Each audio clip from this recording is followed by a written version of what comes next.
ज्ञानेंद्रिय असो, कर्मेंद्रिय असो, अंतकरणातले अंतकरण असो, हे जे क्रिया असतात ना, त्या क्रिया ज्या वेळेस राममय होतात त्यावेळेस योग मुद्रा लागते आणि त्यावेळेस कोण काय बोलतय, कोण काय म्हणतय हे आठवत नाही.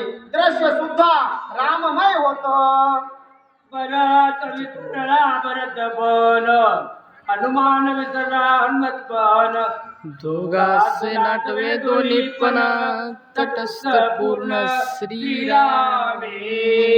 पण दोघही काय झालेले, दोघही ब्रह्मभक्त आहे.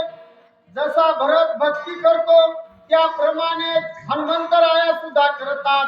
दोघही रामाच्या भक्तीमध्ये गुंतून पडलेले आहेत. आणि खरं तर मग आता हनुमान रायाला कार्याची आठवण राहिली नाही. पुढं काय म्हणतात ऐका. दोघे विसरले दोन्ही पण, कार्यात करी कोणे. बाप कृपाळू रघुनंदने, चैतन्य पूर्ण चेतविले.